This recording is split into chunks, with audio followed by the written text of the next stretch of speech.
medical frigate Nightingale. We are holding position to receive casualties. When the sky burned and the invincible Galactic Coalition fled, they left millions to die. They said it was a tactical necessity. But humanity's 47th Combat Surgical Hospital didn't get the memo. Instead of retreating, they flew straight into the plasma fire. This is why you don't cross human medics. The command bridge of the UNS Nightingale smelled of recycled ozone, stale coffee, and the cold metallic tang of impending doom. Orbiting the besieged colony world of Xylar Prime, the human medical frigate sat on the extreme edge of the Galactic Coalition's defensive formation.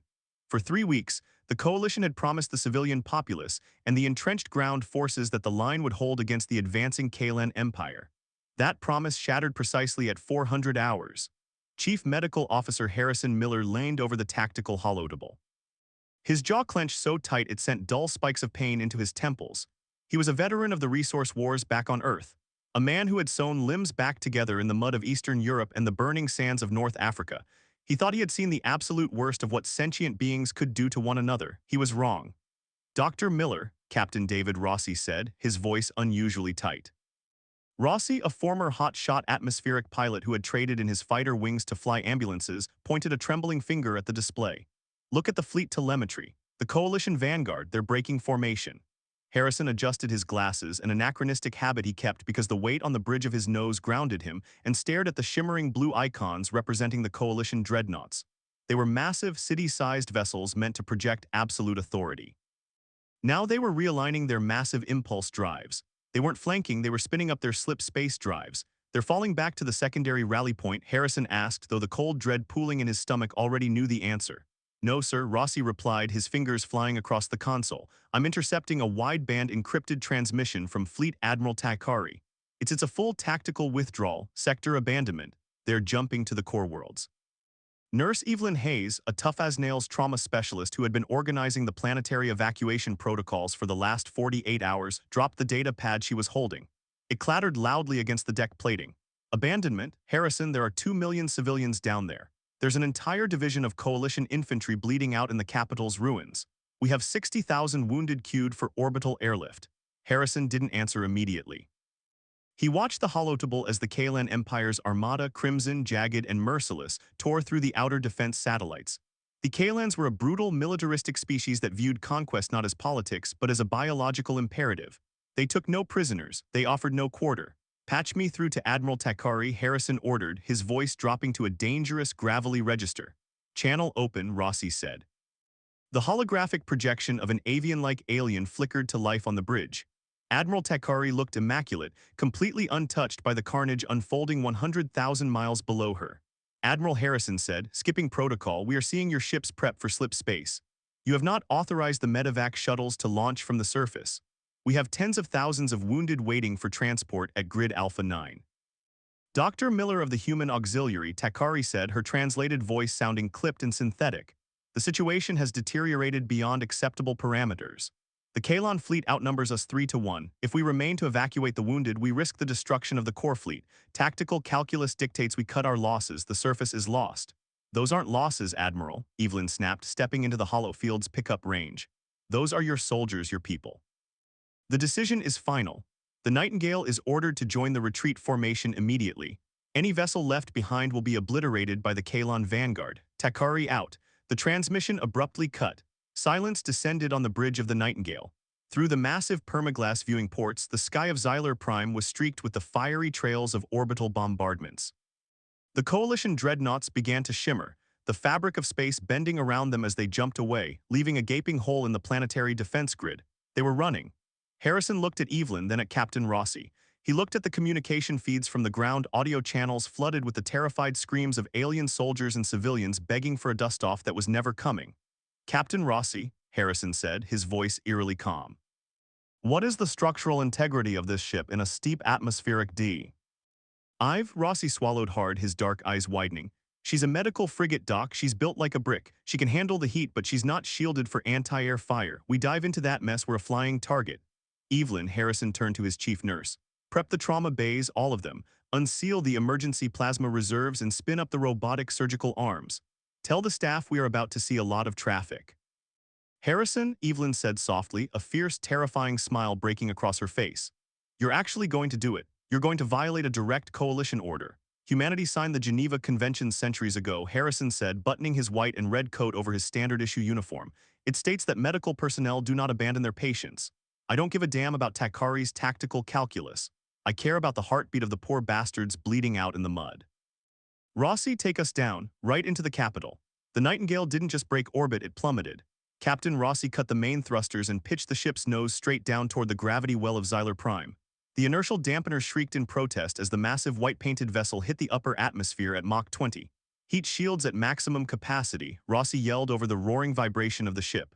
I'm routing all auxiliary power to the structural integrity field. Outside the viewport, the blackness of space instantly transformed into a blinding, roaring wall of fire. The friction of re-entry painted the ship in blazing plasma, but that was the least of their worries. As they punched through the mesosphere, the tactical displays lit up with hundreds of hostile red blips. The Kalan Empire's invasion force had established air superiority. Incoming fire, the tactical officer, Lieutenant Jonathan Weaver, shouted. Kalan interceptors bearing 49 They have a missile lock. They're firing on a marked hospital ship, Evelyn gasped, clinging to a support rail. The Kalans don't recognize the Red Cross, Evie, Harrison barked, bracing himself against the command console. To them, we're just meat in a metal can. Rossi evade. Rossi proved why he was a legend in the Earth Aero Corps. He slammed the lateral thrusters, sending the heavy lumbering frigate into a violent, stomach-churning barrel roll.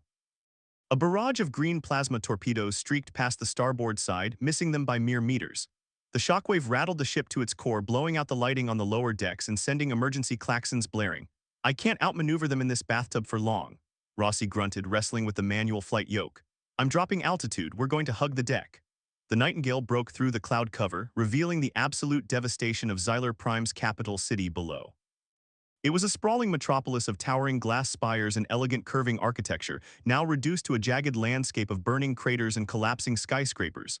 Thick columns of black smoke choked the air. Weaver, ping the surface, Harrison ordered. Find the largest concentration of Coalition life signs. Scanning. I have it, Weaver yelled. Grid Alpha 9, it's the Grand Plaza in front of the Planetary Assembly Building. It's packed, thousands of wounded. But Doc, the Kalan ground forces are only 2 clicks away and closing fast. It's a slaughterhouse down there. Set us down right in the middle of it. Harrison commanded. Doc, there's no landing pad big enough, Rossi protested. Then make one, David, crush whatever is in the way. With a roar of its retro rockets, the Nightingale swept low over the burning city. It sheared the top off a shattered crystal spire, showering the streets below with glass. Kalan anti-air batteries tracked them, painting the hull with laser targeting beams. But Rossi flew the massive ship like a nimble fighter jet, weaving between the monolithic structures. They approached the Grand Plaza. It was a scene straight out of Dante's Inferno. Thousands of alien soldiers, blue-skinned Xylari, reptilian Vorn, and towering four-armed Draconians were huddled in the massive square, surrounded by the moans of the dying. They were looking up at the sky, waiting for the death blow from the Kalan bombers. Instead, they saw the brilliant white hull of the Nightingale adorned with a massive glowing red cross descending through the smoke like an avenging angel. The landing gear deployed with a mechanical shriek. The ship slammed into the marble-paved plaza, the immense weight cracking the stone and crushing abandoned military vehicles beneath its struts. Dust and debris billowed out in a massive shockwave. Before the engines even fully spooled down, Harrison hit the ship-wide intercom. All medical personnel, this is the chief medical officer. We are boots on the ground, we have incoming hostiles, and we have 10,000 patients who need our help. Open the bay doors. Deploy. The triage tents. We don't leave until every last one of them is treated or we are dead. Go, go, go. The massive cargo ramps of the Nightingale lowered, hitting the ground with heavy thuds. Outpoured humanity, not space marines in powered armor, not diplomats in sharp suits, but men and women in blood-stained scrubs carrying medkits, portable generators, and anti-grav stretchers. The alien soldiers in the plaza watched in stunned disbelief. They had seen the Coalition fleet abandon them. They had accepted their deaths, and yet this single unarmed human ship had dropped directly into the Crossfire to stand with them. The plaza descended into organized chaos within minutes. The Mercy Hounds, as the 47th Combat Surgical Hospital was known, operated with terrifying efficiency. They established a massive perimeter of inflatable triage tents around the ship. Floodlights sliced through the smoke, illuminating the grisly reality of the war zone. Sergeant Thomas Tom O'Connor, head of the Nightingale's small military police detail, led a team of 30 lightly armed humans. They weren't combat infantry. Their job was usually breaking up bar fights on shore leave or guarding medical supplies. Now they were the only line of defense between the hospital and the advancing Kalan army. Set up the barricades using the rubble, O'Connell bellowed, hauling a heavy plasma repeater onto the hood of a wrecked civilian speeder. I want overlapping fields of fire. If it isn't carrying a stretcher, you put a hole in it. Inside the main triage tent, the air was thick with the copper scent of alien blood and the sharp tang of antiseptic. Harrison was up to his elbows in the chest cavity of a Vorn heavy infantryman, frantically trying to clamp a ruptured artery. He's crashing, Evelyn yelled, monitoring the alien's wildly fluctuating vitals. His biology is sulfur-based. Standard coagulants aren't working. Get me the thermal cauterizer and a synthetic vascular graft. Harrison snapped, his hands steady despite the literal ground shaking beneath them from distant artillery impacts. I didn't come all the way down here to watch him bleed out on my table. With brutal precision, Harrison seared the artery shut and grafted the synthetic tubing. The Vorn's breathing stabilized. Harrison stepped back, wiping a mixture of sweat and alien blood from his forehead. Next patient, bring them in.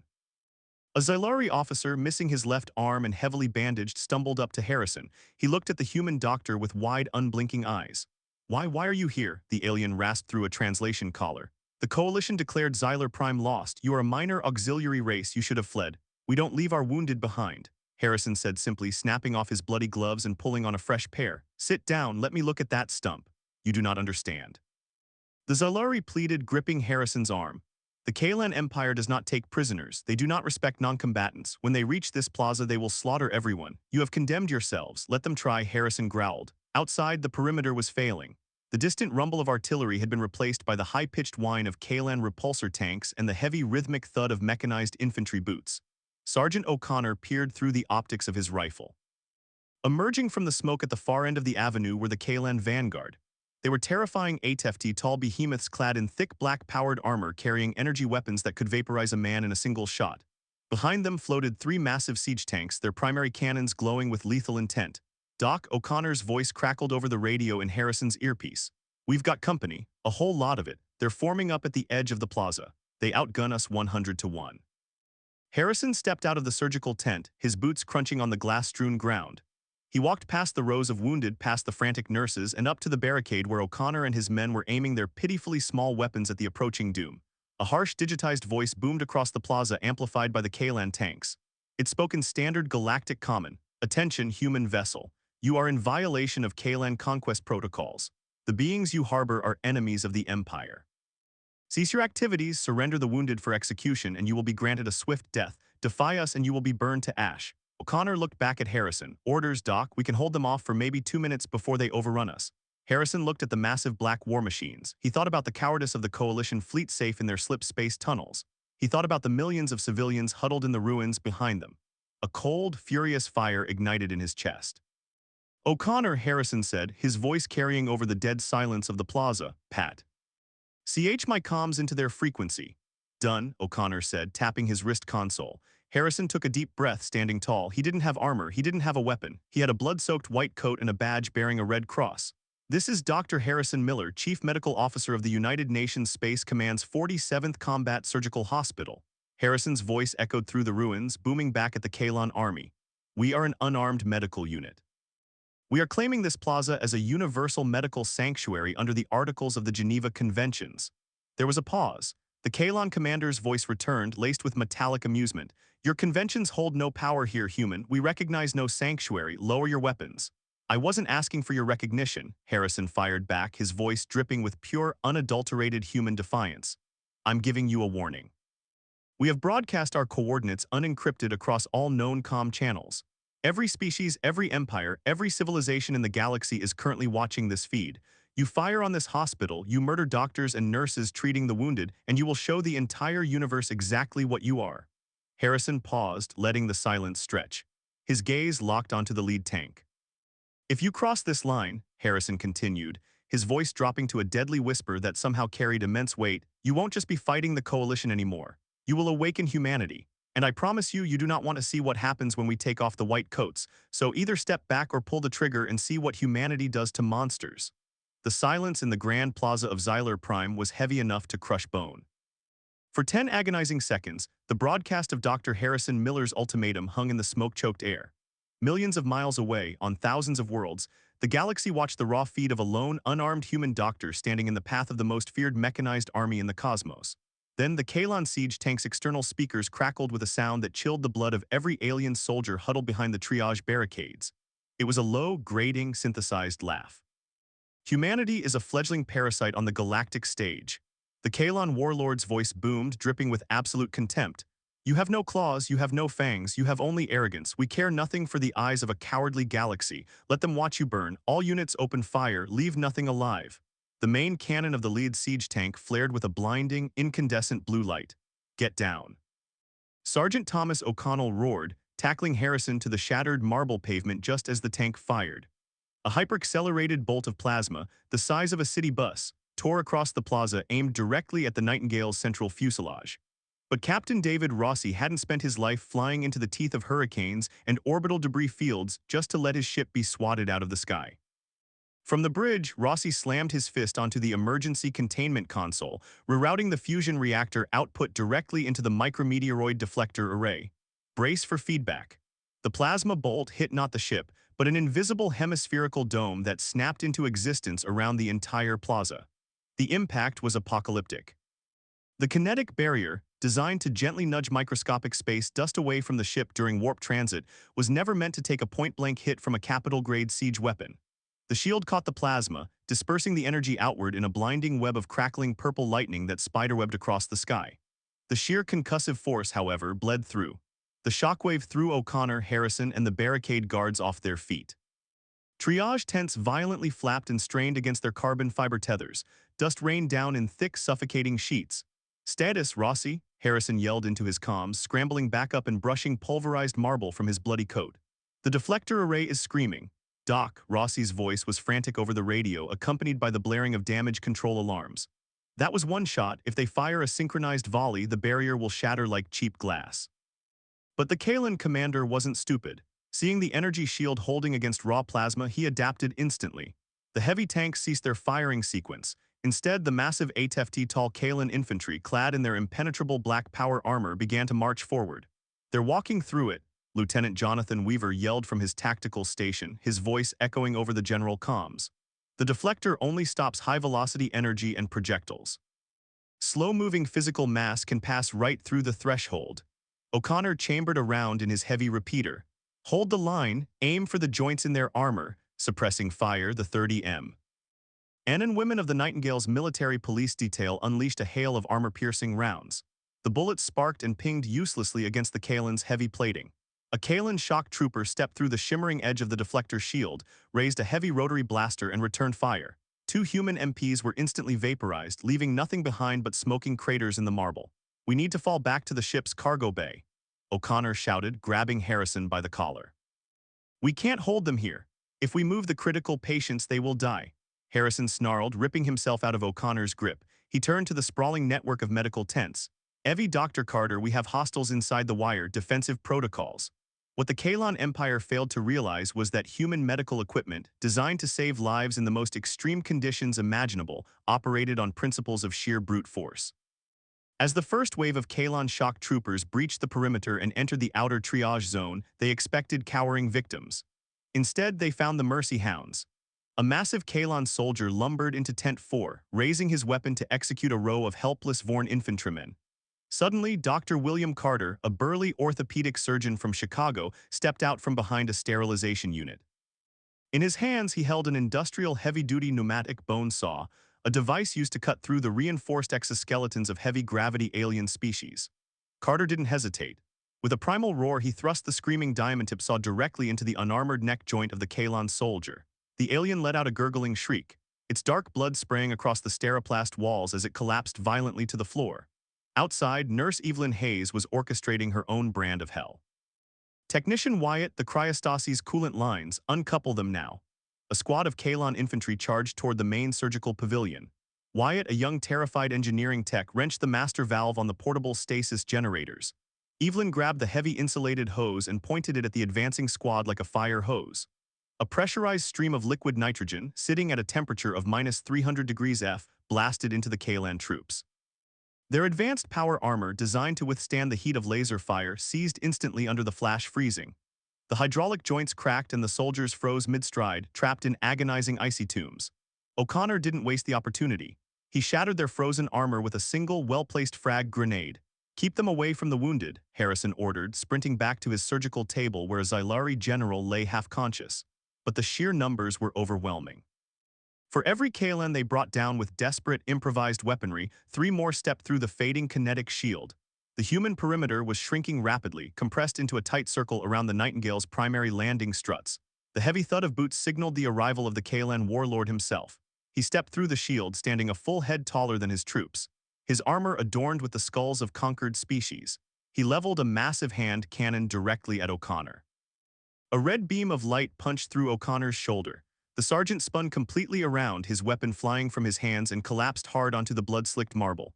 "O'Connor," Harrison yelled. The warlord chuckled, a horrific metallic sound, and aimed his weapon at Harrison's chest. "Your tricks are exhausted, human. You have delayed the inevitable, but you have not changed it. Die knowing your defiance meant nothing." Harrison stood tall over the operating table, placing his body squarely between the warlord's gun and the wounded Zalari general. He took a slow, deep breath, his eyes locked on the black visor of the alien conqueror. He didn't blink, he didn't tremble. "I told you," Harrison said, his voice cold and unwavering. "I warned you about what would happen if you crossed that line." "A bluff to the end," the warlord sneered, his finger tightening on the trigger. Above them, the sky didn't just burn, it shattered. The silence gripping the grand plaza of Xyler Prime was heavy, a suffocating blanket woven from ash and terrified breaths. For 10 agonizing seconds, the broadcast of Dr. Harrison Miller's ultimatum hung heavily in the smoke-choked, highly toxic alien air. Millions of miles away, on thousands of worlds, the entire galaxy watched the raw feed of a lone, unarmed human. He was standing squarely in the path of the absolute most feared and brutal mechanized army in the known cosmos. Then, the KLN siege tank's external speakers crackled with a horrific sound that chilled the blood of every alien soldier. It was a low, grating synthesized laugh that echoed off the shattered marble columns and the broken, burning glass spire. "As humanity is a fledgling parasite on the galactic stage," the KLN warlord's voice boomed, dripping with absolute, unfiltered, venomous contempt. "You have no claws, you have no fangs, and you have only arrogance to shield you from your inevitable doom. We care nothing for the cowardly eyes of a pathetic galaxy. Let them watch you burn to ash right here. All units, open fire upon the medical encampment immediately and ensure that you leave absolutely nothing alive in this plaza." The main cannon of the lead siege tank flared violently with a blinding, incandescent blue light that blinded the defenders. "Get down right now," Sergeant Thomas O'Connor roared loudly, tackling Harrison forcefully to the shattered, blood-stained marble pavement below. A hyper-accelerated bolt of plasma the size of a city bus tore across the plaza, aimed directly at the ship. But Captain David Rossi had not spent his entire life flying into the dangerous teeth of deadly orbital debris fields. He did not fly through hell just to let his pristine medical frigate be casually swatted out of the sky. From the bridge, Rossi slammed his heavy fist directly onto the glowing emergency containment console with a desperate primal scream, rerouting the fusion reactor output directly into the micrometeoroid deflector array immediately. So brace yourselves for the inevitable energetic feedback. The plasma bolt hit not the ship, but an invisible hemispherical dome that snapped into existence around the Grand Plaza. The resulting impact was completely apocalyptic, shaking the very foundations of the shattered city and deafening everyone on the ground. The kinetic barrier was designed only to gently nudge microscopic space dust away from the ship during dangerous warp transit. It was never meant to take a point-blank direct hit from a heavily weaponized capital-grade alien siege plasma cannon device. The shield caught the plasma, dispersing the furious energy outward in a blinding web of dangerously crackling purple lightning storms. This magnificent energy storm spiderwebbed across the dark, polluted sky, illuminating the horrific devastation of the completely ruined alien metropolis. The sheer concussive force, however, bled directly through the invisible wall, throwing O'Connor, Harrison, and the barricade guards backward violently. The temporary triage tents violently flapped and strained hard against their reinforced carbon fiber tethers as the massive shockwave washed over. Thick, choking dust rained down in heavy, suffocating sheets, temporarily blinding the exhausted defenders and coating the medical equipment completely. Status report. Rossi, Harrison yelled frantically into his earpiece comms, scrambling back up and brushing pulverized marble from his coat. The deflector array is screaming loudly. "Doc." Rossi's voice was totally frantic over the static-filled, completely unreliable emergency radio channel. His panicked words were accompanied by the terrifying, blaring sounds of multiple automated damage control alarms echoing on the bridge. "That was one single shot, and if they fire a synchronized volley, the barrier will shatter like incredibly cheap glass." But the incredibly ruthless KLN commander was certainly not a fool, and he adapted instantly to the changing battlefield conditions. Seeing the glowing energy shield barely holding against the raw plasma blast, the heavy tanks ceased their automated firing sequence. Instead, the massive 8 ft tall KLN infantry troops, clad heavily in their totally impenetrable black power armor, began to march forward. They are walking right through it without any issue. Lieutenant Jonathan Weaver yelled loudly from his heavily damaged tactical station. His terrified voice echoed loudly over the general comms, warning the medical personnel of the impending, totally unavoidable ground assault. The deflector only stops high-velocity energy and projectiles, while slow-moving physical mass can easily pass right through the glowing threshold. O'Connor quickly chambered a fresh round in his heavy military-issue plasma repeater, gritting his teeth against the searing, persistent pain. Hold the line immediately. Aim directly for the exposed joints in their heavy armor. Lay down continuous, heavy, suppressing fire. The 30 brave men and women of the Nightingale's military police detail unleashed a massive hail of armor-piercing kinetic rounds. The heavy bullets sparked brightly and pinged completely uselessly against the incredibly thick, highly advanced plating of the KLN invaders. "We definitely need to fall back to the ship's cargo bay immediately," O'Connor shouted, grabbing Harrison violently by the collar. "We absolutely cannot hold them back here for much longer," he screamed loudly, his rough voice breaking under crushing pressure. "If we move the critical patients right now, they will certainly die," Harrison snarled, ripping himself out of O'Connor's grip. He turned swiftly to the sprawling network of temporary medical tents, his eyes completely wide with pure, unadulterated, desperate fury. "Dr. Carter, we have armed hostiles inside the wire right now, so you must initiate our secondary defensive protocols immediately." What the invading Kalan Empire had completely failed to realize was that advanced human medical equipment operated on brute force, designed meticulously to save precious lives in the absolute most extreme conditions imaginable. These heavy tools easily became deadly weapons. As the first wave of alien shock troopers breached the fragile perimeter, they aggressively entered the outer, highly vulnerable triage zone.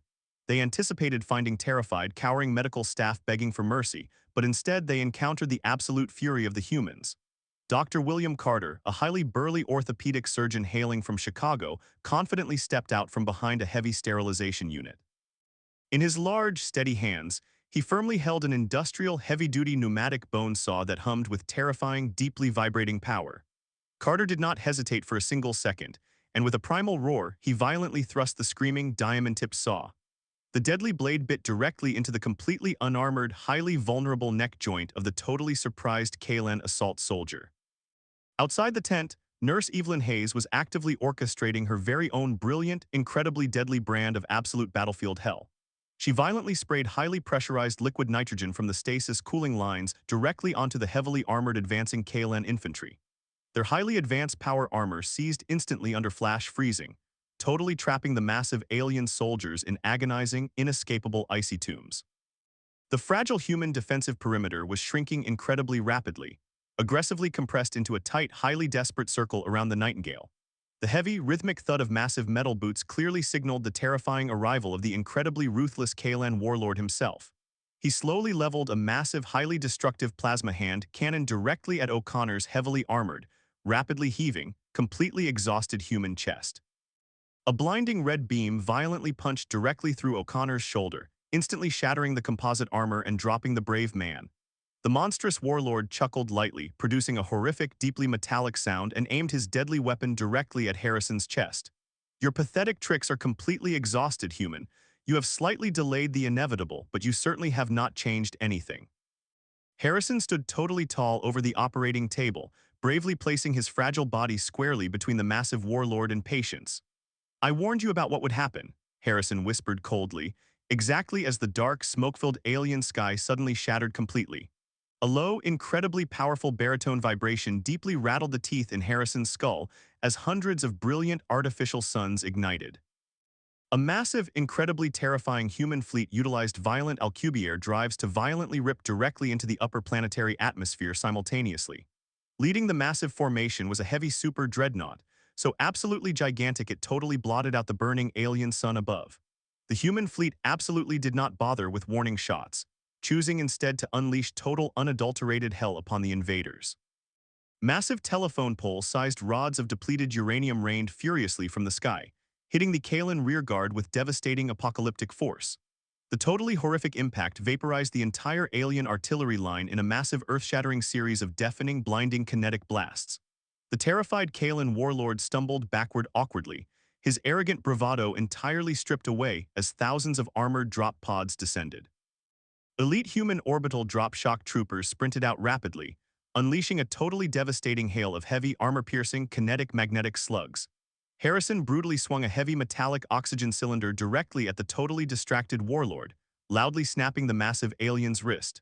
Three heavily armored human marines violently tackled the screaming warlord, firmly pressing their extremely hot rifle muzzles against his skull. A sleek, heavily armed naval gunship landed gracefully in the ruined plaza, and Fleet Admiral Winston Cole quickly stepped out. He slowly walked through the absolutely shattered remains of the previously beautiful city, respectfully approaching the blood-soaked, totally exhausted doctor. The Galactic Coalition cowardly demanded we return this airspace, but we aggressively claimed this entire world as a human protectorate. Cole confidently faced a hovering recording drone, broadcasting his deeply authoritative, incredibly menacing voice across every single known galactic freak. UNC, if any alien empire ever dares to threaten our dedicated medical personnel again, we will definitely burn your worlds. Harrison let out a remarkably long, totally exhausted breath, looking proudly at his surviving medical staff and the rescued aliens. All right, people, the heavily armed cavalry has finally arrived, but we still have an incredibly massive job left to finish. Harrison loudly clapped his blood-stained hands together firmly, his incredibly resilient voice echoing powerfully across the completely secured ruined plaza. I have a critically wounded general suffering from a ruptured spleen on table 3, so let us resume saving lives. The dedicated Mercy Hounds bravely returned to their incredibly bloody operating tables, having permanently changed the entire galaxy forever today. The brutal universe finally learned the incredibly terrifying, absolutely undeniable truth. You must never ever shoot at dedicated human medics. And that is how the Mercy Hounds proved that humanity's greatest weapon isn't our warships, but our unbreakable will to protect the vulnerable. The Galactic Coalition learned that day that human compassion is fiercely guarded by human wrath. If this story of courage, defiance, and ultimate victory got your blood pumping, don't forget to smash that like button, subscribe to the channel, and share this video with your fellow sci-fi fans. Sound off in the comments, what would you have done in Dr. Miller's shoes? Until next time, stay stellar. Hi, my name is Tran Truong, the owner and manager of Palace Truongs. Snorts after watching the video when the Intergalactic Fleet retreated, the human medics walked right into the Crossfire _HFY. I'd really like to know what you think. How did this story make you feel? What stayed with me most was the courage of the medics choosing to move toward danger while everyone else was trying to escape it. They weren't fighting for glory or victory. They were trying to save lives even in the middle of chaos. I think that's what gave the story such a strong emotional impact. Sometimes humanity looks strongest not in battle but in compassion. I also think the story quietly reminds us that bravery can take many forms. Some people protect others with weapons, while others do it with care, sacrifice, and refusing to leave someone behind. In real life, even small acts of helping others during difficult moments can matter more than we realize. Do you think the other species truly understood human courage after witnessing that? And which moment in the story stayed with you the longest? Thanks for spending time with Palace Truths today. If this story meant something to you, feel free to leave a comment and maybe like or subscribe for more HFY sci-fi stories like this.